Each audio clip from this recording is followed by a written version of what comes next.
Et bonjour, petite fougère de YouTube, on se retrouve pour une nouvelle VOD. Nous sommes sur En toute puissance, écrit par V6 Axo. Nous sommes toujours dans la justice réparatrice et plus particulièrement nous sommes sur la réparation. On vous rappelle évidemment que ce soit sur le chat en temps réel, là pendant le live ou dans les commentaires sur la chaîne YouTube, vous êtes tout à fait à même de pouvoir faire des commentaires, de pouvoir rajouter des questions, de faire part de certains éléments de votre vie, de votre entourage, que vous connaissez, qui vous font écho. Bref, n'hésitez pas, c'est fait pour. Et puis voilà, on va se lancer. La réparation, l'issue d'une procédure de justice restauratrice, est positive si la réparation a été menée à bien. L'idée de base est simple, et pour l'expliquer, Suzanne Sharp donne cet exemple. Un ancien soldat demande à une religieuse bouddhiste comment expier la destruction qu'il a causée pendant la guerre. Elle lui dit. Je pense qu'elle lui a dit, probablement plutôt. Si vous avez fait sauter une maison, vous construirez une maison. Si vous avez fait sauter un pont, vous construirez un pont. Thomas 2004-18. Cette prescription de base, la simple justesse de remplacer ce que l'on a pris ou détruit, est l'idée essentielle de la réparation. Autrement dit, si vous faites sauter une maison et que vous voulez réparer votre offense, vous construisez une maison. Il s'agit de remplacer ce qui a été détruit ou pris. C'est un moyen de corriger une situation, d'y remédier. Il s'agit de diminuer la souffrance de la victime, et la réparation vise à diminuer les dommages causés. Le point de vue est centré sur le besoin de la victime, et non sur le fait de faire souffrir l'offenseur à hauteur de ses actes. Par exemple, dans une optique punitive et vengeresse, à la place de la réparation, on détruirait sa maison pour qu'il souffre autant que la victime, supposant que la victime serait comblée par le fait que l'autre souffre autant qu'elle. Le problème dans cette vengeance, c'est que la souffrance de la victime n'est pas résolue, et l'offenseur peut ne pas avoir du tout compris le mal causé par son acte. Par exemple, il peut à son tour ressentir le fait qu'on lui a enlevé sa maison comme une injustice, ce qui peut l'entraîner à de nouveaux actes destructeurs, et en bref, vers une escalade de la vengeance.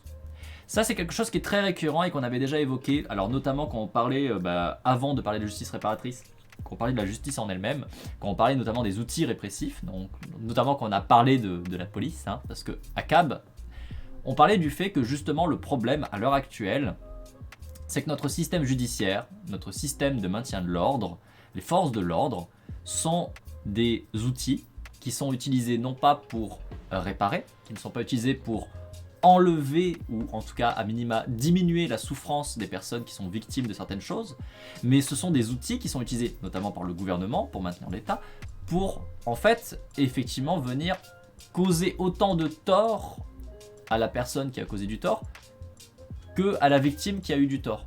Et c'est ça le problème en fait, c'est que là c'est bien expliqué, ça entraîne qu'une seule chose, ça entraîne que la personne qui a déjà eu du tort a toujours le tort, elle a toujours cette souffrance, elle a toujours ce problème-là, on ne l'a pas réglé.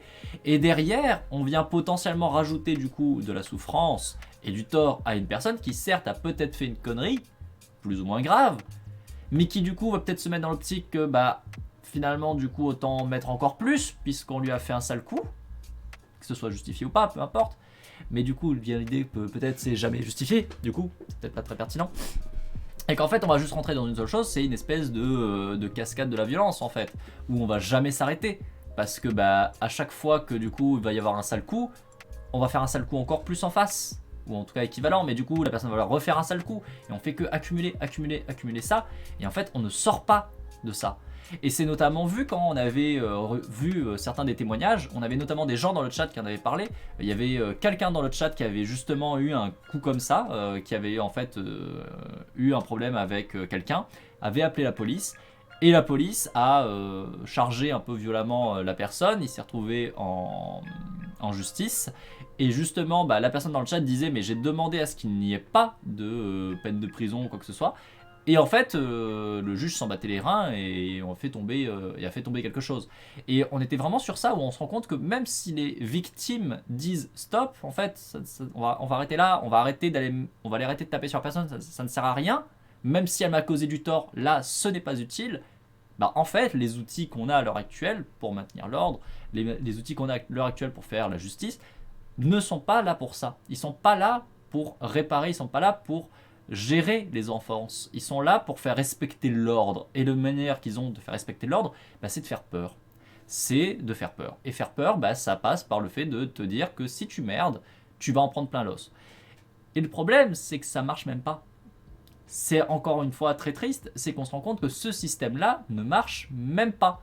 Même si on se disait, bon, c'est un parti pris, on veut faire respecter en faisant peur pour empêcher du coup les gens de faire des actions comme ça, bah on se rend compte que non, les gens le font quand même. Parce qu'il y a plein de raisons à faire des choses qui vont contre la loi. Allons par exemple du vol, typiquement. Si on prend ne serait-ce que le vol, qui est quelque chose d'assez commun, bah, vous pouvez avoir des gens qui vont voler parce qu'ils n'ont pas les moyens financiers de pouvoir acheter à manger. Par exemple, il y en a. Ils n'ont pas les moyens en fait de pouvoir acheter et donc de fait ils volent. Du coup techniquement ils sont hors la loi. Mais si tu viens juste leur casser la gueule avec le système de justice qu'on a derrière, est-ce que ça va empêcher d'autres personnes qui sont dans les mêmes conditions de voler? Bah il y a peu de chance en fait. Parce qu'ils n'ont pas beaucoup de choix. Ils se retrouvent dans cette situation-là, non pas parce qu'ils aiment voler pour le plaisir de voler, mais parce qu'ils n'ont pas vraiment d'autre choix. Et c'est pour ça qu'on voit bien qu'il y a une limite dans ce genre de système qui est très très vite, en fait, très très très vite atteinte.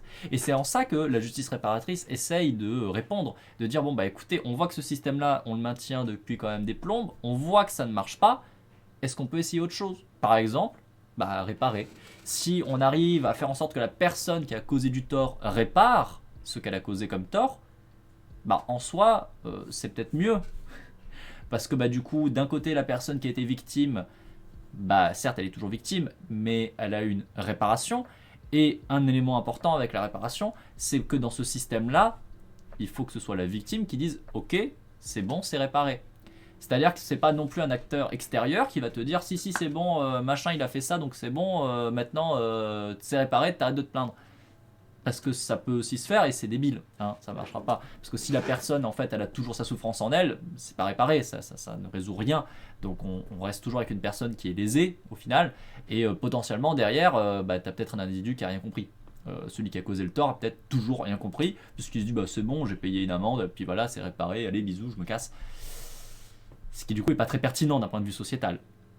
Comment tu fais quand la victime estime que c'est pas réparable? Alors là, on nous tombe sur d'autres trucs. Déjà, il faut voir qu'est-ce qui est le problème à la base. Hein. Si on est sur du meurtre, effectivement, ça va être compliqué de réparer. Hein, on est d'accord. Ceci dit, le meurtre est quelque chose qui est quand même assez léger, on va dire, dans le sens où il y a une très petite proportion. Et enfin, il y avait quand même un point très important dans la justice réparatrice qui est que on laisse pas genre la victime et le bourreau ensemble et démerdez-vous. On est dans un système où le système de la justice réparatrice, c'est qu'il y a un soutien, il y a des gens qui sont là pour servir de médiateurs, d'un côté et de l'autre, pour s'assurer que déjà il n'y a pas d'abus ni d'un côté ni de l'autre.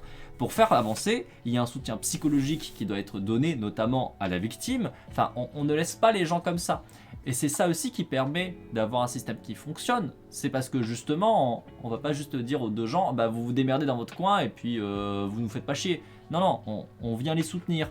On vient les soutenir, on vient les aider à se réparer. Il y a un soutien psychologique qui se fait avec du coup la victime, ce qui lui permet aussi peut-être d'avancer, de passer au-delà du trauma, potentiellement du coup de voir que oui on peut réparer au moins en partie, que une manière de réparer c'est peut-être de faire tel ou tel élément et que bah du coup après on peut juste prendre du large et puis ça ira quoi. Il peut y avoir plein de choses en fait. C'est pour ça que c'est souvent les critiques qu'on a avec la justice réparatrice, c'est de venir dire ah oui non mais attendez on fait quoi dans le cas où c'est un truc très très très grave. Bon bah en général on se rend compte que les trucs très très très graves bah c'est assez léger, c'est assez léger en termes de statistiques, c'est pas énorme. Ensuite on se rend compte que en fait la grande majorité des situations, bah c'est sûr que si tu les laisses tout seul, victime et bourreau, ça va pas aller très bien et ça va pas aller très loin. Mais en fait c'est ça toute l'idée, c'est de remettre en question tout ce système là. Parce que à l'heure actuelle dans notre justice, en vrai, hein, on va pas se mentir, les victimes sont laissées seules. Les victimes sont complètement laissées à elles-mêmes, dans une grande majorité des cas, en mode OSEF. Même sur des trucs pas graves, si ça dépend que de la victime, il peut y avoir des débordements aussi. Mais justement, l'idée c'est pas que ça dépende que de la victime. C'est ça le problème, c'est qu'on pense trop avec un... comment dire, avec un prisme de la justice actuelle. Dans la justice actuelle, effectivement, ça ne marcherait pas, parce que on ne met pas de soutien. On n'est pas là pour, on va dire, gérer notamment les traumas, les retours de la personne. Ça a été dit dans ce qu'on avait lu, alors c'était il y a un peu du temps pour nous, puisque sur le live ça fait un bon moment qu'on n'avait pas refait la lecture, mais sur les dernières parties qu'on avait lues du coup, donc il y a 2 mois, vous aviez justement cet aspect très important qui est qu'on ne laisse pas la victime et le bourreau tout seuls de leur côté et puis basta. Il y a vraiment un système de... comment dire, c'est pas de mentorat, mais de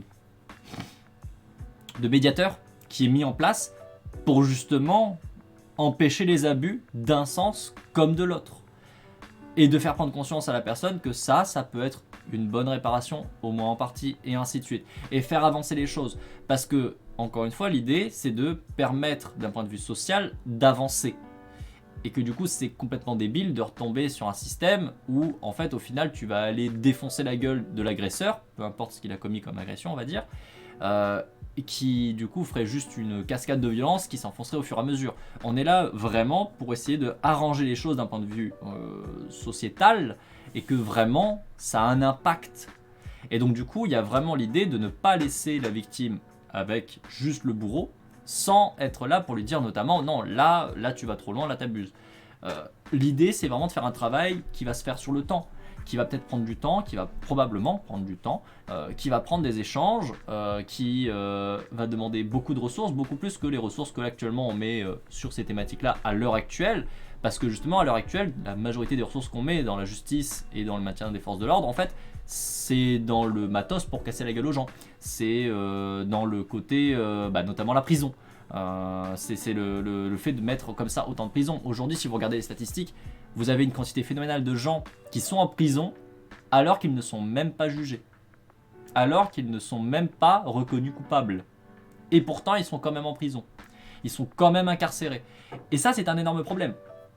Autre élément qu'on note aussi assez rapidement, on se rend compte que la justice, elle n'est pas la même pour tout le monde. Et ça, c'est un problème. Parce qu'on se rend compte que les gens qui sont en prison, finalement, c'est souvent des gens qui sont pas du haut, on va dire, de la hiérarchie sociétale. On va dire ça comme ça. C'est généralement pas le grand cadre, patron, ceci, cela. Il y en a, bien sûr, parce que je vois arriver les gens qui vont me dire oui, mais attends, il y a Jean-Michel, il était cadre, il était patron, il était ceci, il était cela, et là il est en prison, donc c'est bon, ça marche pas. Oui, alors en fait, si on se rend compte que dans 9 cas sur 10 dans la justice où t'es un patron, tu finis pas en prison, on peut se poser des questions. Pareil, si dans le cas où sur 9 cas sur 10, quand tu es un prolo, tu finis en prison, on peut se poser une question. Et là, en l'occurrence, c'est la question qui se pose et qui a une réponse qui est malheureusement connue. La justice n'est pas la même pour tous. Il y a une justice de classe.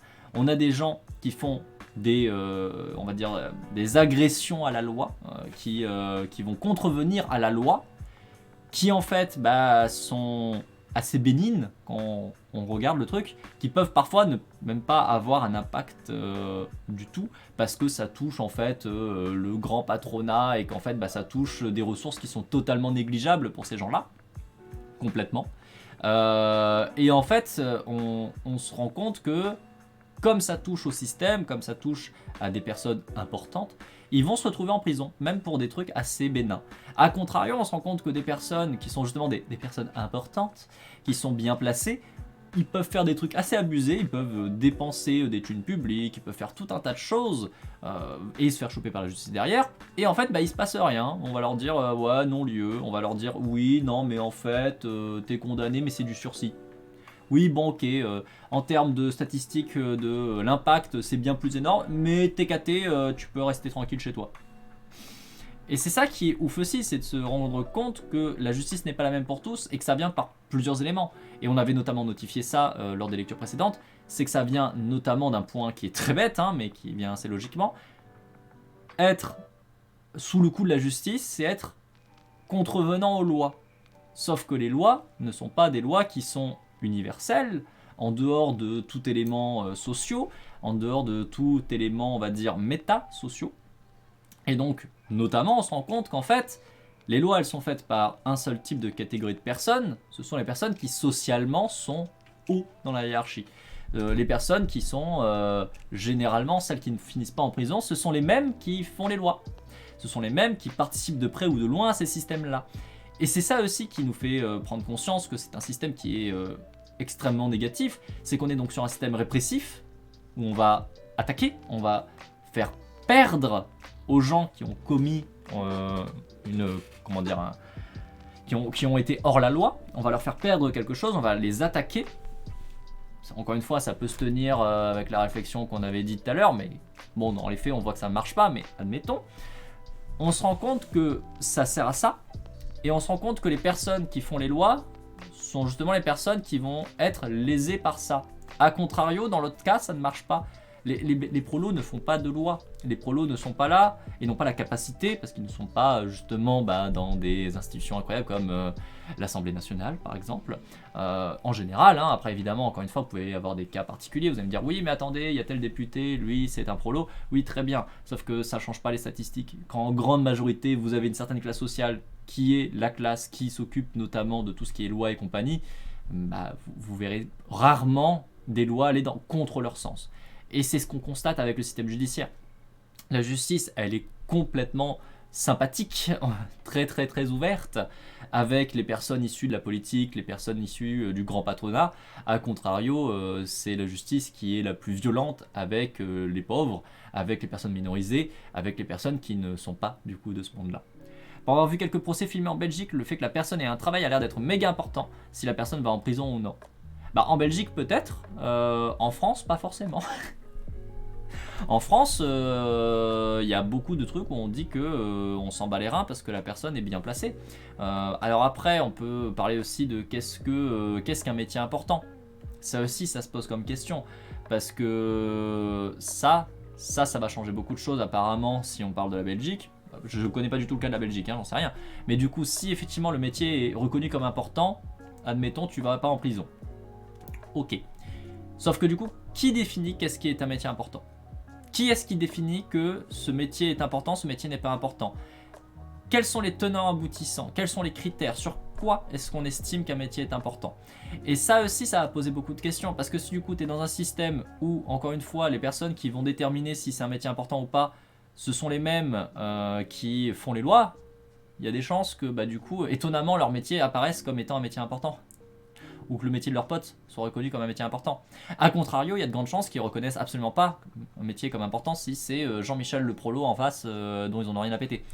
Et ça, du coup, il faut aussi se poser ces questions-là. En fait, souvent, un truc qu'on oublie quand on parle de psychologie, quand on parle de sociologie, on oublie très régulièrement. Alors, quand je dis on oublie, je parle des gens qui généralement ne sont pas dans ces milieux de recherche. Hein, parce que justement, vous n'êtes pas dans ces milieux de recherche, vous n'avez pas, on va dire, les connaissances qui vont assez rapidement apparaître quand on travaille dans ce milieu-là. Et donc, ce qu'on a tendance à négliger un petit peu, c'est le côté méta. Vous avez toujours, toutes les choses ou presque qui sont connectées les unes aux autres, que vous vous en rendiez compte ou pas, directement ou indirectement.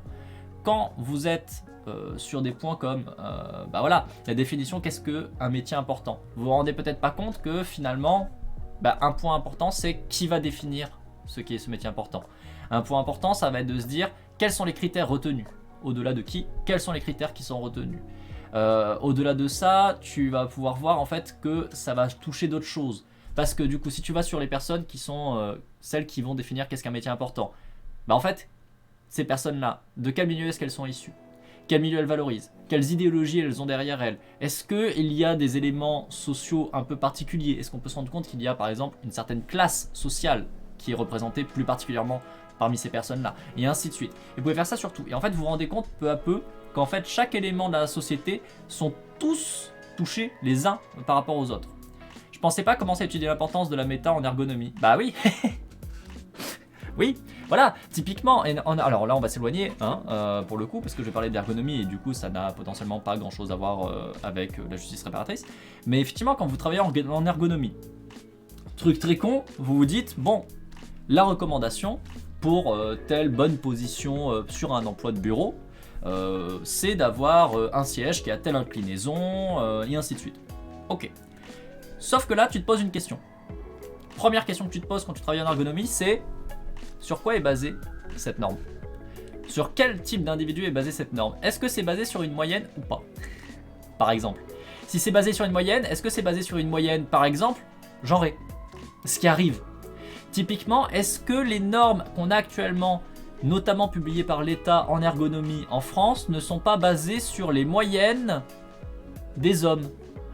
Généralement entre 30 et 40 ans. Et là, du coup, ça change beaucoup de choses. Parce que du coup, tu te rends compte, un truc très très con, c'est qu'en fait, du coup, ta norme d'ergonomie qui est recommandée, qui est mise en avant par les institutions de l'État, dans tout ce qui est qualité de vie au travail, ce genre de choses, tu te rends compte qu'en fait, ça met de côté énormément de gens. Du genre, généralement les femmes. Du genre, les gens qui n'ont pas le physique moyen. Du genre, plein de choses en fait. Et là, on est juste en train de parler d'un siège. Là, on est juste en train de parler de l'ergonomie d'un siège. Qu'on soit d'accord. Question qui peut paraître bête, n'est-on pas en train de faire de la sociologie du droit? Je viens de connecter les neurones. Bah, oui, on pourrait. En vrai. On peut tout à fait, parce que ce sont des éléments qui vont se poser. En fait, c'est souvent un truc qui pose problème quand on commence à travailler en recherche. Et bon, bah moi à la base je travaillais en recherche, hein. À la base je voulais être enseignant-chercheur. J'ai fait un peu de recherche, pas longtemps, et j'ai rien publié en mon nom propre, parce que du coup je n'ai servi que de petites mains dans toutes les recherches que j'ai travaillé, globalement dans l'idée. Mais c'est vrai qu'en fait tu te rends compte que déjà tout est connecté les uns aux autres. Et c'est ça aussi qui rend la recherche aussi compliquée en général. Tu ne peux pas prendre un élément, le retirer du cadre social et dire je vais juste travailler sur ça et puis voilà c'est tout, tout est déconnecté. Non, tout est connecté, tout le temps. Alors tu vas essayer de faire des représentations les plus, les plus minimalistes possibles pour pouvoir travailler, mais voilà, tu as toujours un truc qui est très important, la pluridisciplinarité. Systématiquement, tu vas te rendre compte que énormément d'éléments vont se répondre. Et notamment, tu vas te rendre compte que bah, toi tu travailles peut-être en psychologie sociale, ce qui est mon cas du coup, mais en fait, bah, là sur tels éléments, bah, en fait ça c'est du droit. Et en fait là par exemple c'est de la philosophie. Et là par exemple c'est de la philosophie du droit. Et là comme ça tu vas commencer à connecter les trucs. Et c'est pour ça qu'en recherche, moi quasi systématiquement je suis allé bosser avec d'autres gens. Parce que du coup, tu sors de ton champ d'expertise, ce qui est exactement ce que tu es en train de dire, du coup, vulga droit. Tu sors de ton champ d'expertise et tu as besoin d'avoir quelqu'un qui s'y connaît. Et tu as besoin en fait de faire des passerelles avec cette personne pour pouvoir du coup comprendre ce que tu es en train de travailler. Parce que tu ne peux pas te contenter de ton point de vue à toi. Parce que ton point de vue à toi, il est peut-être très important, mais il est spécialisé. C'est bien d'être spécialisé. Ça fait que vous connaissez très très bien votre truc à vous, votre domaine spécialisé, vous l'avez bien. Pas de souci. Mais en fait, on retombe sur le même problème que je disais avant, c'est que vous vous rendez compte très rapidement, et plus vous êtes spécialisé, plus vous vous en rendez compte, que strictement rien est juste purement et simplement spécialisé. Il y a toujours des connexions avec autre chose. Et du coup, il faut toujours aller travailler avec autrui. Enfin, moi, personnellement, dans la recherche, c'est vraiment quelque chose que j'ai fait systématiquement. Je suis allé chercher quelqu'un d'autre. Je suis allé chercher quelqu'un d'autre qui s'y connaissait dans ce domaine-là. Parce que moi, je n'ai pas ou très peu de connaissances. Typiquement, moi, j'ai des connaissances en droit. Mais j'ai des connaissances en droit du travail. Et en plus, maintenant, je pense qu'elles sont dépassées. Puisque mes connaissances en droit du travail remontent à peu près 4 ans.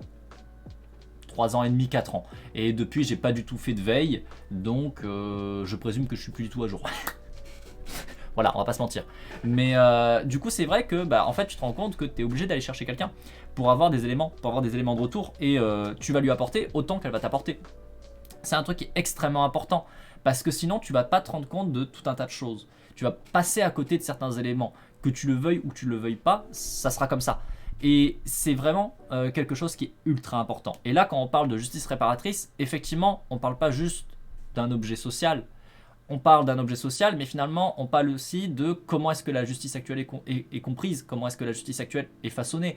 Donc, on va parler aussi d'un cadre historique, d'un cadre politique. Finalement, on va parler aussi, effectivement, de la sociologie qui est derrière. Du coup, pourquoi est-ce que tout ça s'est fait comme ça? Ça s'est fait comme ça date de tels éléments et tout. Parce que, en fait, sociologiquement, on se rend compte que les personnes qui ont fait ces lois-là, qui étaient là à ce moment-là, ce sont ces personnes-là qui avaient tel bagage social, qui du coup avaient une certaine conscience de classe, et ainsi de suite. Et vous commencez en fait à voir qu'il y a tout un déroulé qui va venir avec. C'est pour ça que c'est très compliqué en fait de faire de la recherche en sciences humaines et sociales sur certaines thématiques notamment, parce qu'il y en a d'autres qui sont un peu plus simples. Vous pouvez avoir des recherches en sciences humaines et sociales qui peuvent être assez séparées de pas mal de choses pour pouvoir réduire un modèle facilement et pouvoir travailler dessus sans trop galérer.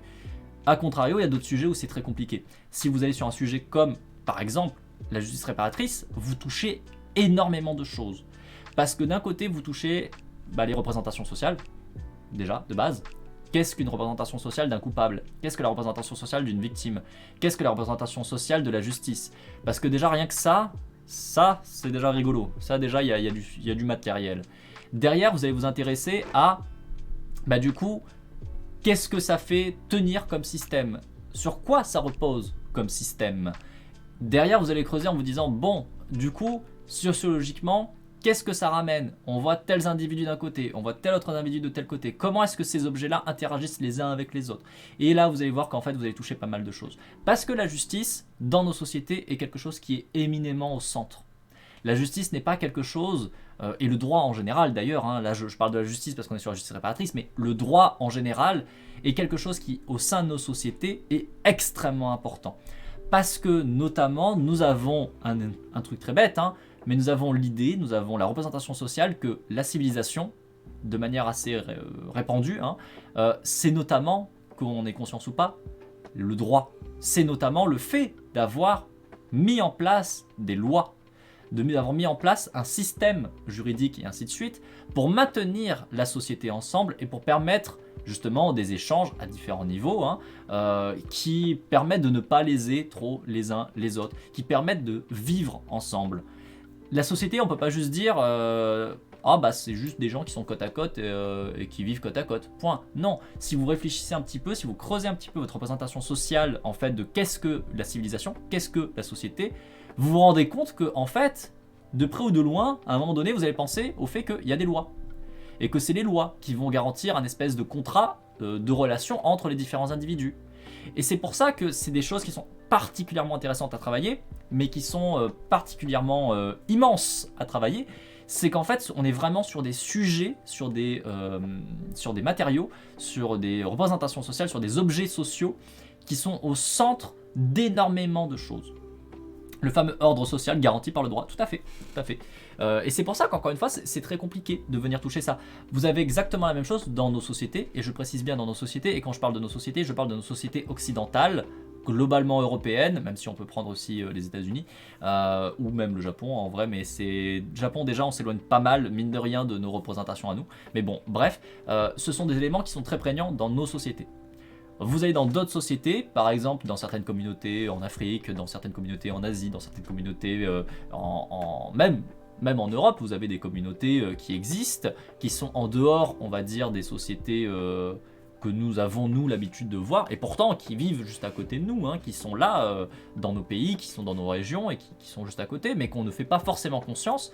Ça peut être tout un tas de trucs, ça peut être pour des raisons religieuses, ça peut être pour des raisons, admettons, termondialistes, ça peut être plein de choses. Vraiment, vous avez plein de communautés qui coexistent côte à côte, et on s'en rend pas forcément compte, parce qu'on a la vision normée de la société, notre société, par exemple, si on prend le cas de la France, notre société française, c'est ça. Voilà, globalement, vous mettez un gros truc.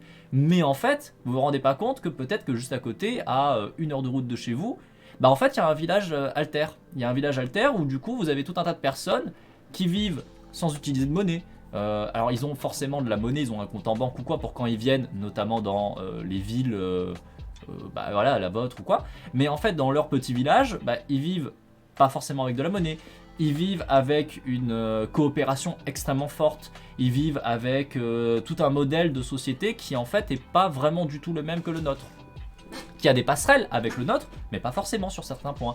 Je connais notamment dans les Alpes-Maritimes, vous avez au-dessus de Nice un village en particulier auquel je pense, j'ai complètement oublié son nom par contre, où justement c'est ça. Vous avez tout un tas de familles, je crois qu'ils sont à peu près une trentaine de familles, un truc comme ça, qui vivent dans ce village, dans les montagnes, et en fait, ils sont en dehors de beaucoup de choses. Ils ont des emplois classiques pour certains, et ils travaillent du coup dans nos sociétés, mais en fait, leur modèle de société à eux est complètement en dehors de ça, et justement, ça les intéresse pas d'avoir un modèle de société comme le nôtre. Ils ont tout un système où ils essayent d'être notamment autonomes, le plus autonome possible, pour avoir le moins d'échanges avec d'autres. Bonjour. Bonjour Jean-Mi. Pas forcément parce que ils sont, on va dire, dans l'idée de s'ostraciser, c'est pas forcément ça, mais plus dans l'idée de, ils veulent pas dépendre d'une ressource qui pourrait disparaître et qu'ils n'ont pas la main dessus. Enfin voilà, vous avez des modèles de société qui coexistent, mais qu'on ne voit pas forcément et qui sont potentiellement à côté de nous. Bref, toujours est-il que, pour revenir à ce que je disais, vous avez donc vraiment plein de choses qui coexistent et qu'on ne voit pas forcément. Mais sur certains éléments, c'est vraiment tout qui peut être très très fortement relié et au centre.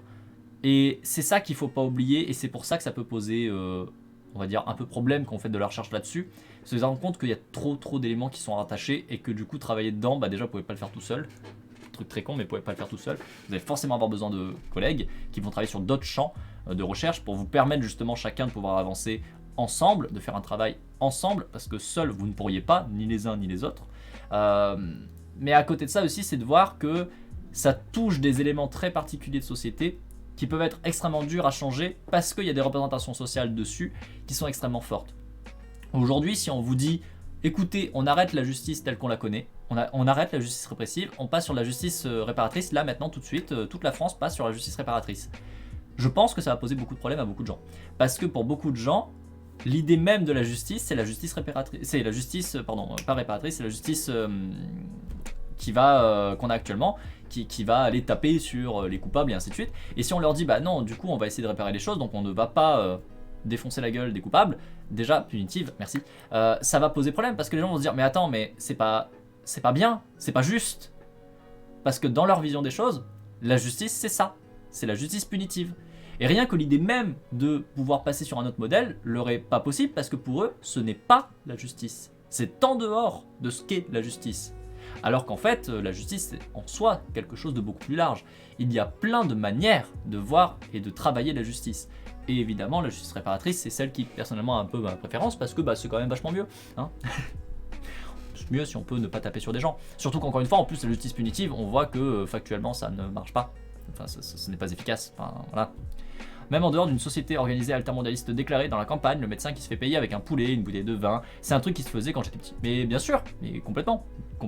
Et même moi, là j'en connais encore, j'ai un médecin, celui que j'avais pendant pas mal d'années, qui du coup est dans le village d'à côté, où pour le coup, alors il se fait payer sur certains trucs, a contrario, il y a des moments où il va te dire non, Osef, rien à péter. C'est le médecin, alors vraiment le vieux de la vieille, hein, il a même pas la carte vitale, à chaque fois il te fait une fiche de soins que tu dois envoyer.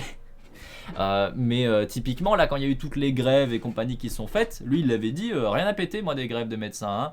Non, les gens ils ont besoin de moi, je suis là pour eux, point. Et il a toujours eu des prix qui sont plus que raisonnables, il a jamais abusé là-dessus, et il y a plein de moments où il te dit non mais c'est un suivi, vas-y c'est bon, tu viens, je fais un check-up et tout, puis basta, on passe à autre chose. C'est un médecin vraiment où tu vois qu'il est en dehors de ce qu'est la médecine pour des plus jeunes médecins aujourd'hui, ou notamment dans les grandes villes. Tu vois que c'est en dehors de ça, tu vois qu'il y a vraiment des manières de fonctionner qui sont différentes, et qui notamment sont peut-être différentes aussi parce que il est en dehors des grandes villes. Peut-être que s'il était dans une grande ville, il aurait changé au cours des années sa pratique. Peut-être pas, j'en sais rien. Je pense aussi que, mine de rien, le fait d'avoir justement des espaces plus locaux, plus petits, avec du coup des gens qui se connaissent tous, qui se connaissent dans la vraie vie aussi, en dehors d'un rendez-vous médical, ça joue, mine de rien, ça joue beaucoup. Parce que quand tu es dans une grande ville où tu vas passer une quantité finale de gens et qu'au final tu les connais pas, ni d'Eve ni d'Adam, à part quand tu les reçois en entretien médical, ouais, c'est peut-être aussi pour ça que tu vas avoir des fonctionnements qui sont différents. Plein de choses peuvent expliquer beaucoup de choses. Plein de choses peuvent expliquer beaucoup de choses. C'est pas mal comme phrase ça, hein, c'est bien. Hein. Je vais continuer un petit peu la lecture. Hein. La réparation peut être matérielle. Les dégâts causés par l'offense sont réparés, ce qui est important pour la victime, mais aussi pour tout le monde. Suzanne Sharp donne l'exemple de la catastrophe naturelle, où il est important en soi qu'il y ait restauration des dégâts pour que la vie continue. Elle peut donc porter sur le remboursement des biens abîmés, ou leur réparation littérale, leur restitution, en cas de vol, le remboursement des frais liés à l'offense, en cas d'agression, de situation traumatique, le remboursement des frais médicaux, thérapeutiques, le remboursement de pertes de salaire liées aux absences, etc.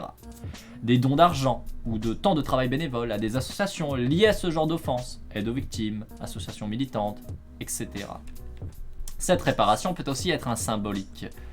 Si l'offenseur engage lui-même ses forces, moyens à reconstruire la maison d'une meilleure façon qu'avant, avec énormément de soins pour que la victime soit au mieux possible dans le futur, non seulement il répare matériellement les dégâts, mais il montre une véritable expression sincère de remords, de regret, le fait qu'il comprend qu'elle a été mal considérée à cause de ses actes et qu'il veut vraiment y remédier. Parfois, les offenses ne concernent pas des choses matérielles, la réparation peut n'être que symbolique. C'est souvent en premier lieu l'écoute de ce que la victime a à dire, répondre à ses questions et s'excuser sincèrement.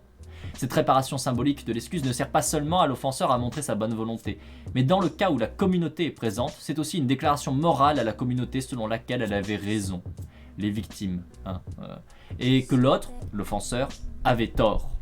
La situation est clarifiée, et on le verra, cela est très important pour les victimes, car elles sont parfois tendance à se blâmer elles-mêmes, à se dénigrer, voire à subir les offenses sans les considérer comme telles. Il y a quelque chose qui peut être thérapeutique dans le fait que l'offenseur s'affiche ouvertement coupable et s'excuse sincèrement. Cela donne à la communauté une clarté sur l'offense et évite le blâme sur les victimes. Blâme parfois consécutif à des préjugés ancrés dans une culture donnée. Autrement dit, cela montre aux victimes que le tort subi était bien un tort, qu'elle n'était pas en faute. D'un point de vue médiatique, la justice punitive est très mise en avant, le pénal est mis beaucoup en lumière, mais on évoque moins le volet civil qui vise à réparer le préjudice subi par la victime avec les dommages et intérêts. Et au-delà de ça, on essaye de mettre en avant la punition plutôt que de rechercher la réinsertion et la prévention de la délinquance en luttant contre la pauvreté notamment. Ouais. Est-ce que ça veut dire que l'attrait pour les exécutions publiques sont toujours là, mais que ça a été remplacé par le nombre d'années de prison? Je dirais pas que c'est ça, parce que encore une fois, tu as tout un tas de situations où tu vas avoir des personnes victimes qui vont te dire non mais c'est bon, on peut arrêter d'envoyer des fions sur le coupable, j'estime que c'est bon. On en a en fait, on en a encore et encore, et rien que ça, du coup ça prouve que non, l'attrait pour les exécutions publiques n'est pas là. En soi, les gens ne sont pas en train d'assister à un spectacle en regardant les prisons. Personne n'a des caméras dans les prisons pour regarder. Ah, les prisonniers ils sont en prison, c'est bien. Ah, quel beau public. Ah, qu'est-ce que c'est bien. Non, c'est pas le cas. En fait, la plupart des gens en ont même rien à péter et ne pensent pas à la prison, ne la voient pas, ne la pensent pas. Pour eux, c'est même limite un endroit qui n'existe pas. C'est dans le sens où, pour beaucoup de gens, la prison, c'est quelque chose qu'ils ne visiteront jamais, ou ils n'y iront jamais. La prison, c'est quelque chose qui contient les exclus, qui contient les personnes qui sont hors de la société. Donc c'est presque un non-lieu, c'est presque un lieu qui n'existe pas, qui n'est pas là. Et bien sûr que s'il y a une prison dans la ville et qu'ils passent à côté, ils vont voir la prison, hein, ils sont pas aveugles. Hein. Mais le reste du temps, c'est un endroit qui pour eux n'est pas là, n'a pas d'importance, n'existe pas. Donc on n'est pas du tout sur une exécution publique, on n'est pas du tout sur du spectacle, parce que l'exécution publique c'est aussi le spectacle. C'est aussi le fait de faire en tout cas essayer de faire de l'unité sur le, comment dire, sur le fait de, ah regardez, cette personne était un danger pour notre société, on le met à mort devant vous, on va l'exécuter devant vous, vous allez le voir partir, ça vous rassure. Vous avez aussi toute la violence qu'il vous a fait vivre, vous allez pouvoir lui renvoyer, voilà, c'est un exécutoire. Là, c'est pas le cas. Là, la prison n'est pas spécialement un exutoire. La prison n'est pas spécialement quelque chose qui rassure. Même si vous posez même généralement des questions à des gens qui vont vivre à côté de prison, est-ce que vous êtes rassuré du fait qu'il y a une prison? Les gens vont dire non, pas spécialement. C'est pas le cas.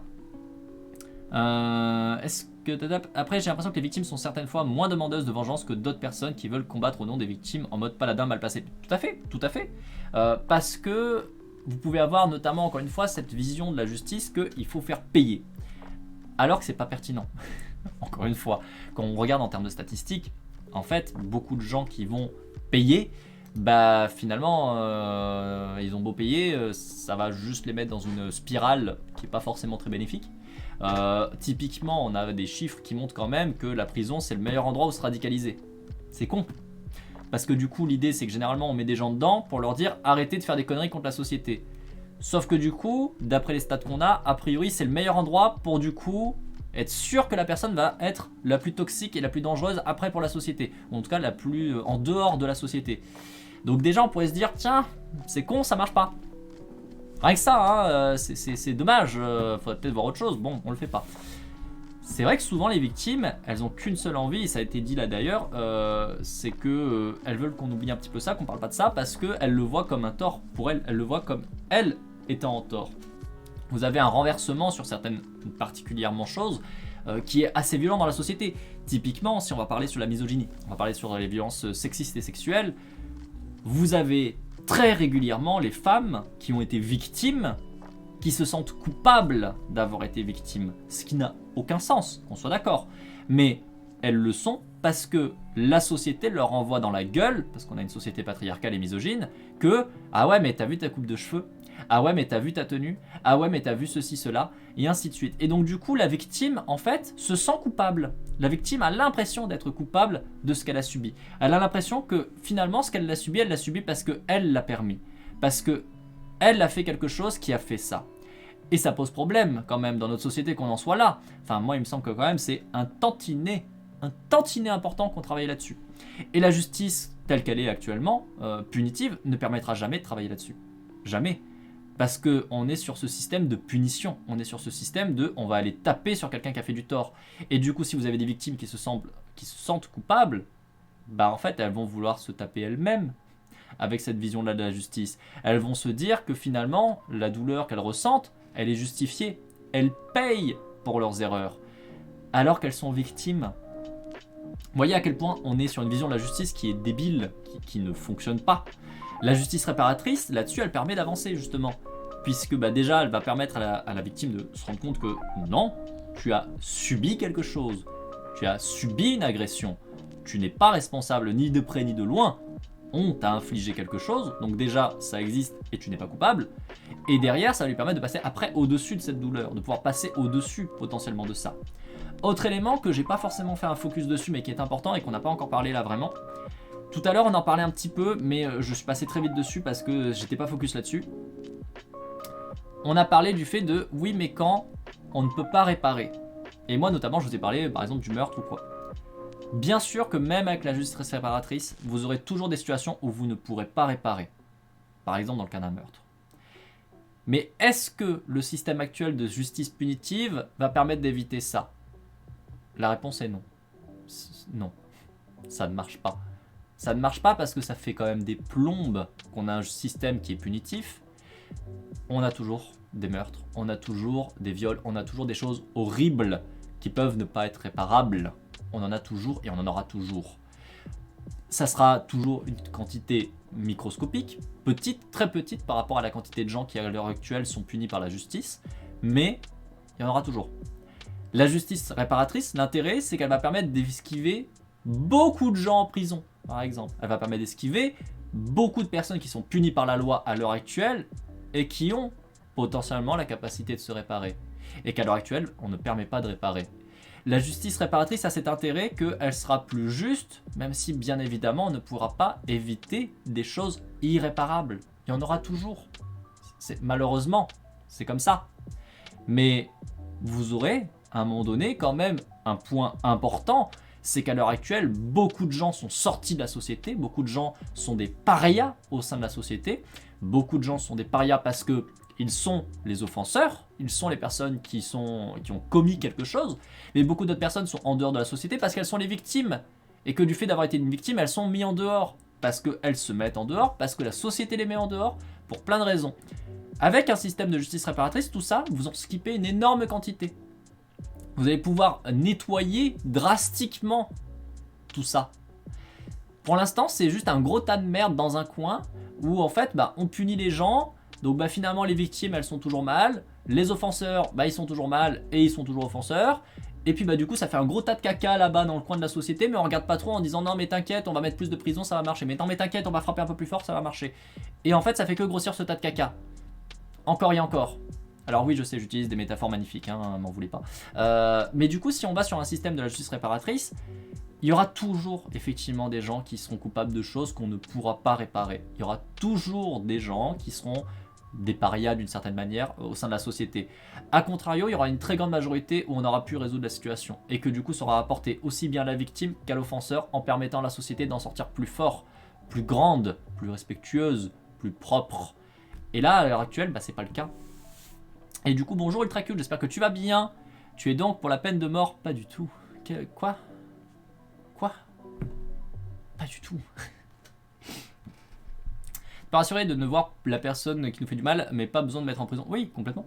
On peut voir chez les USA qui utilisent beaucoup la prison qu'il y a toujours des crimes et plus qu'ailleurs. Bien sûr. Parce que c'est un système de violence. Et c'est encore une fois ce qui a été dit un peu plus tôt. À un moment donné, si vous avez un offenseur qui ne se rend pas compte qu'il a offensé, qui ne se rend pas compte de la gravité de ce qu'il a fait, et que du coup vous êtes dans un système punitif, ou du coup vous lui en mettez plein la gueule, le problème qui va se passer, c'est que l'offenseur, il va se sentir offensé, et du coup il va rentrer probablement dans une spirale de violence. Incroyable. Et donc du coup il va recommettre des trucs. Et potentiellement du coup ça va faire d'autres victimes, d'autres personnes offensées qui vont potentiellement du coup aussi rentrer dans ce système là. Et peut-être potentiellement du coup faire de la violence sur autrui. Typiquement si vous allez étudier des choses comme la violence faite aux enfants, on se rend compte de manière non négligeable que dans un grand cas, dans un grand nombre de cas, la personne qui va faire du mal à ses enfants, par exemple c'est une personne qui a elle-même subi des violences quand elle était enfant. Vous voyez, c'est le même principe. Vous étiez victime à un moment donné mais vous devenez bourreau. Faut jamais oublier ça, c'est que souvent, le bourreau est lui-même victime de quelque chose. Est-ce que ça excuse ce qu'il a fait? Non, certainement pas. Par contre, ça vous permet de comprendre. Et comprendre, ça vous permet peut-être de mettre en place des choses qui permettent de l'éviter, que ça se reproduise, et du coup que ça continue. C'est pas mal important, non? Vous le dites si je troll trop. Attention, hein, on va devoir faire, on va te faire de la punition. Ici, on est dans la justice punitive. Non, pas du tout. Pas du tout. Ça va, pas du tout. Ça va, j'ai eu que des claques quand j'étais enfant, ça m'a pas traumatisé.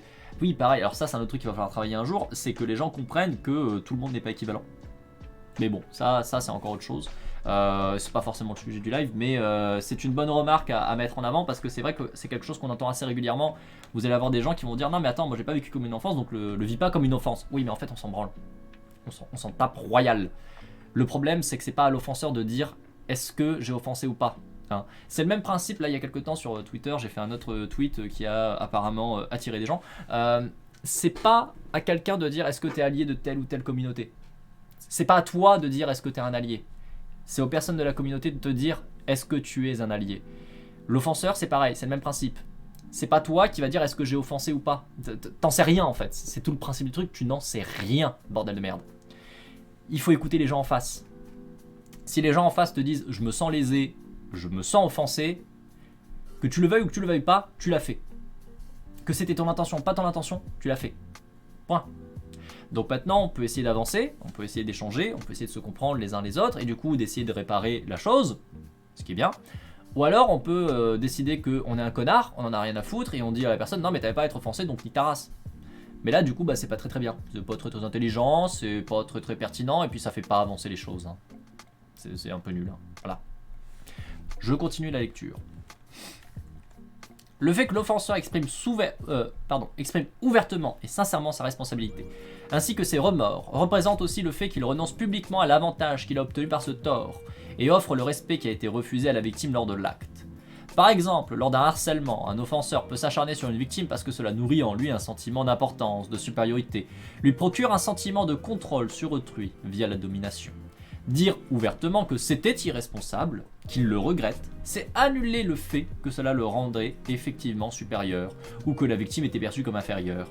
L'acte de harcèlement est renvoyé à ce qu'il est, à savoir injuste, arbitraire, non valorisable, n'apportant aucune supériorité légitime à son auteur, mais au contraire davantage de la honte. La réparation symbolique ne consiste pas qu'en des déclarations de bonne volonté. Cela peut être, lors de l'acte de réparation, de prendre part à une situation, ce qui permettra à l'offenseur de comprendre davantage, de développer son empathie envers les personnes que son acte a offensées. Cela peut aussi consister à régler un problème touchant la victime. Par exemple, on verra dans l'article suivant qu'un offenseur a proposé à sa victime de parler à des harceleurs qui l'offensaient encore, afin de leur dire d'arrêter. Non seulement cela montre la volonté de l'offenseur d'arrêter d'offenser, mais aussi de participer à résoudre de futurs problèmes similaires en proposant des moyens inaccessibles à la victime. Ah là là là là, attendez, je dois mettre quelque chose juste pour Ultra Cute. Alors c'est juste pour Ultra Cute, hein, les autres vous vous sentez pas concernés. Où est-ce que tu es? Voilà. Vous là le chat, je vous juge hein. Eh oui. Bah du coup non, hein, juste Ultra Cute. Voilà, Ultra Cute. Tu es jugé. Suzanne Sharp donne 3 points fondamentaux à respecter. Ah oui, Vicomte, fouettez-moi. Ah oui d'accord, vous êtes synchro en plus. C'est beau. C'est beau. Vous êtes deux à déclencher l'alerte en même temps. Il y a de la beauté dans la chose. Il y a de la beauté. Suzanne Sharp donne 3 points fondamentaux à respecter pour que la réparation soit juste. 1. Elle doit être faite sur mesure. Gary Johnston, en 93, donne l'exemple d'un offenseur qui aurait cassé des clôtures et à qui, par réparation, on lui demanderait de nettoyer des voitures de police. Ce serait incohérent, car il n'y a aucun rapport entre l'enfance et la réparation. La réparation doit porter sur des préjudices causés. En cela, elle doit être faite sur mesure, en fonction de ceci, des besoins de la victime, de l'offense elle-même. Suzanne Sharp dit par exemple que pour le cas d'un offenseur ayant maltraité une femme, lui faire collecter des fonds pour un refuge pour femmes maltraitées aura plus de force psychologique, sociale, morale pour établir la justice. Cependant, cela pose un problème. Ce fait sur mesure suppose que toutes les victimes et offenseurs ont une bonne conscience des préjudices causés, sur ce qu'il faut pour les réparer, et que la réparation soit raisonnable.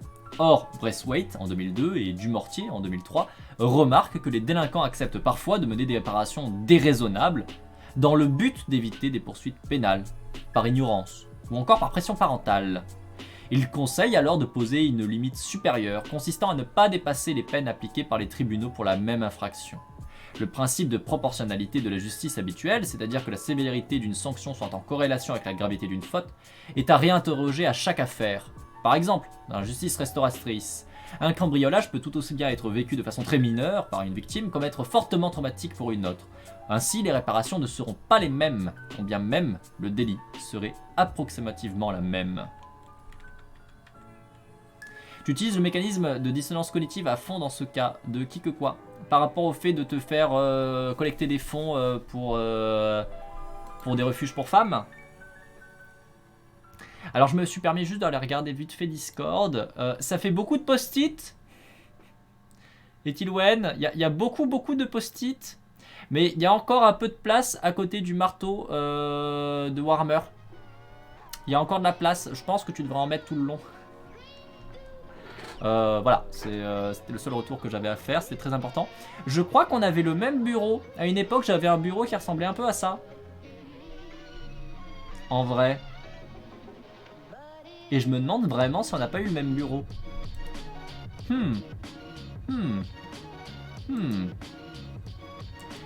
Je continue. La réparation doit répondre aux besoins des victimes en deux. Ainsi, pour que la réparation soit bien ajustée et répondre aux besoins des victimes, celle-ci doit permettre d'apprendre à l'offenseur toutes les conséquences de l'offense, d'éclairer tous les préjudices subis. Par exemple, on verra dans la partie suivante qu'un offenseur ayant participé à un cambriolage n'avait pas pris conscience de la crainte que cela avait suscité chez les victimes, qui ensuite n'arrêtaient pas de vérifier la fermeture de leurs portes et la sécurité de leur maison, vivant dans la peur que cela puisse se reproduire. En plus de participer au dédommagement ou à l'installation d'un meilleur système de sécurité, une réparation possible serait donc de permettre d'alléger cette charge mentale suscitée par la peur d'être cambriolé. Peut-être que l'enforceur aura des informations sur le pourquoi ils ont visé cette maison et pourra donner des conseils pour la sécurisation. Et en 3, la réparation doit être déterminée par les parties prenantes. Elle ne doit pas être décidée par les professionnels ou via des abstractions, loi par exemple, mais par les parties prenantes, car c'est un meilleur moyen de restaurer le sentiment de contrôle sur sa vie chez les victimes. Être victime est par définition une expérience d'impuissance. La victime n'a pas pu empêcher le crime de se produire. Ainsi, la victime peut déjà retrouver sa puissance d'agir, en décrivant les préjudices subis, en identifiant ce dont elle a besoin, en déterminant quelle réparation elle a besoin. Elle peut aussi retrouver du contrôle dans la possibilité d'évaluer la sincérité des excuses de l'offenseur, en ayant la possibilité d'accepter, de refuser ou d'ignorer ses excuses. L'offenseur peut ainsi proposer une réparation inattendue, parce que seul lui savait qu'il avait cette possibilité. Comme on l'a vu dans le cas du harcèlement, il a peut-être des moyens pour résoudre un problème plus vaste. Ainsi, ces idées, lorsqu'elles sont fondées sur une bonne volonté de réparer, peuvent aussi permettre une réparation, voire une résolution plus pérenne du problème. De plus, s'il a pu discuter de la réparation, de ses modalités, voire en y ajoutant des initiatives en faveur de la victime ou dans la résolution d'un problème plus vaste, il sera beaucoup plus engagé à réparer la situation, étant donné qu'il l'aura formulée avec autonomie. La réparation doit être offerte plutôt que contrainte. Dans le même ordre d'idées que précédemment, si la réparation est forcée, contrainte, il y a moins de chances que l'offenseur l'opère comme il faut. De plus, s'il n'est pas autonome avec cette réparation forcée, il y a peu de chances qu'il en tire de la responsabilité. Au contraire, le fait d'assumer volontairement ses responsabilités peut aider l'offenseur à développer un système de valeurs plus prosocial. La recherche montre que le changement de comportement de l'offenseur se transforme de façon plus positive lorsque la réparation est offerte, proposée ou agrémentée par son autonomie, davantage que lorsqu'elle est imposée. De plus, la victime trouve plus de valeur dans la volonté manifeste de l'offenseur à s'amender, même lorsqu'il n'arrive finalement pas à tenir ses engagements de réparation, parce que parfois ils sont trop grands par rapport à ses capacités. Là-dessus, je vais même revenir sur un élément, c'est peut-être aussi ce que tu essayais de dire Axel, du coup, je sais pas si c'était le cas. En fait, il faut bien prendre conscience d'un élément en particulier. C'est quelque chose que je vous ai déjà parlé, la dissonance cognitive, c'est un point assez important. C'est vraiment quelque chose, la dissonance cognitive, qui est ultra important et qui est notamment ultra important dans nos sociétés à l'heure actuelle parce qu'on n'a pas conscience d'à quel point ça a un impact fort. La dissonance cognitive, pour ceux qui ne savent pas ce que c'est en gros lorsque vous avez des idées qui vont dans un sens et des actes qui vont dans l'autre. Et malheureusement, la plupart des gens ont la croyance très tenace que tu vas conformer tes actes à tes idées. Et dans la vraie vie, bah en fait non, c'est l'inverse. Tu vas conformer tes idées à tes actes, parce qu'un acte est engageant.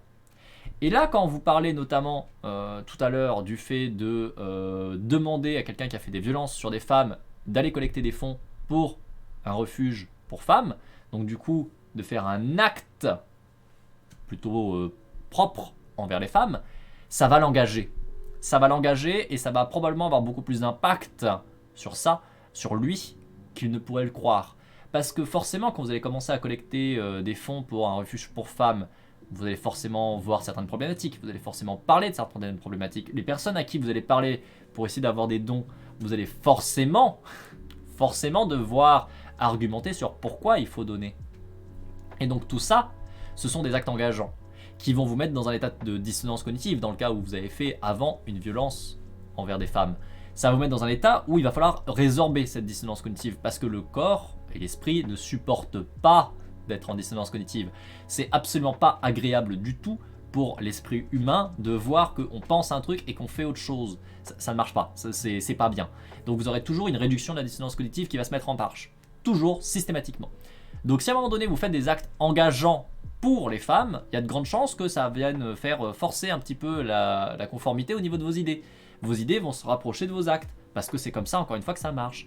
Malheureusement, hein, c'est assez rare que ce soit vos actes qui viennent se conformer à vos idées. Ça arrive une fois tous les 36 du mois, mais c'est très rare. La très grande majorité du temps, ce sont vos idées qui vont venir se conformer à vos actes, parce que vos actes sont engagés, vos actes sont ancrés dans le monde réel, vos actes sont visibles par autrui. Bref, vous-même, vous voyez vos actes se réaliser, donc ça va vous ancrer, ça va vous marquer beaucoup plus que l'inverse, que les idées. Et là, on est dans la même idée. La réparation doit être offerte plutôt que contrainte, c'est exactement la même chose. Ce qui va se passer, c'est que si à un moment donné, la réparation, vous êtes contraint, vous savez que vous êtes contraint, vous savez que vous faites ces actions-là parce que vous êtes contraint. Donc ce n'est pas un acte engageant, ça casse justement l'engagement de l'acte. Donc il y a peu de chances que ça vienne pousser vos idées à se conformer à vos actes, puisque à ce moment-là, vous avez la conscience que vous êtes forcé. Vous faites ça parce que sinon vous prenez un coup de bâton. Donc du coup, bah, ça casse toute la dynamique justement de dissonance cognitive. Vous avez une justification à pourquoi est-ce que je fais des actes qui ne vont pas comme mes idées? Parce que je suis obligé. A contrario, si du coup ça vient de vous-même, si vous offrez la réparation, là vous faites une action qui va du coup à l'encontre de vos idées, et du coup là à ce moment-là votre dissonance cognitive va se faire jour, puisque bah du coup vous faites quelque chose qui ne va pas dans le même sens que vos idées, sans avoir une béquille, une justification pour dire oui je fais ça parce que j'ai pas le choix. Là non, c'est vous avez proposé. Vous êtes en train de faire cette action qui ne va pas avec vos idées, sans qu'il y ait de forçage, sans qu'il y ait une raison logique qui vienne vous expliquer pourquoi, alors que ça ne correspond pas à vos idées, vous faites ça. Donc vous rentrez en dissonance cognitive, vous êtes en dissonance cognitive, vous faites une action qui est ancrante, donc vous allez venir vous conformer, du point de vue de vos idées, sur cet acte. Puisque je suis en train de réparer le préjudice que j'ai fait, c'est donc en fait que le préjudice n'était pas justifié. Et donc c'est comme ça que vous allez beaucoup plus fortement faire changer les choses. Franchement, si manipuler un peu les gens dans un but pro-social plutôt que de les foutre en prison, c'est toujours un meilleur choix. C'est ce qu'on appelle le marketing social. Et bonjour Anemone, et bonjour Lumber, j'espère que tu vas bien, que tu te portes bien Logan, aussi bien que possible. Est-ce que tu es en... oui, tu es en stream, tu as lancé ton stream, allez. Pouk, je vais mettre mon petit leurre que si. Pouf, voilà. Et on va mettre un petit cœur. Toujours un petit cœur pour Logan. Oui, toujours un cœur pour Logan. D'ailleurs, est-ce qu'il y a d'autres gens à qui je dois mettre un lurk pendant que je suis là? Hop, hop, hop. Oh, il y a Andalis aussi. On va mettre un petit lurk chez Andalis. Allez. Hop. Qui fait quoi d'ailleurs? Découvrons Veille en ce doux matin. Elle fait de la lecture. Ok. Très bien. Très bien, très bien. J'espère que ça va bien du coup Anemone, que tu te portes bien ce matin, aussi bien que possible. Nous, on est en pleine lecture du coup. Ça fait combien de temps la VOD? Depuis 11h15, il est midi et quart. Il est midi et quart. Est-ce que on peut continuer un peu ou pas? Ah bah tiens, le cas des réparations impossibles. En vrai, on va faire ça sur une nouvelle partie. Je vais arrêter la VOD là, du coup. Je pense que je vais arrêter la VOD là. Ça fait globalement 1 heure, c'est déjà bien. Beaucoup de digressions. On n'a pas avancé de beaucoup de pages. Hein. Finalement, on a avancé de 3 pages. Ce qui reste assez léger. Mais c'est bien, ça fait du bien de reprendre la lecture. Du coup, petite fougère de YouTube, merci d'avoir été là. J'espère que tu as apprécié cette lecture, cette reprise de la lecture de sciences sociales. Alors, nous, ça fait 2 mois, plus de 2 mois qu'on n'a pas fait de lecture sur la chaîne. Donc nous on est vraiment en mode reprise totale. Pour le coup c'est vrai que toi sur YouTube c'est peut-être pas du tout le cas. Mais bon, des bisous et à tantôt pour la prochaine VOD. Tchou tchou tchou.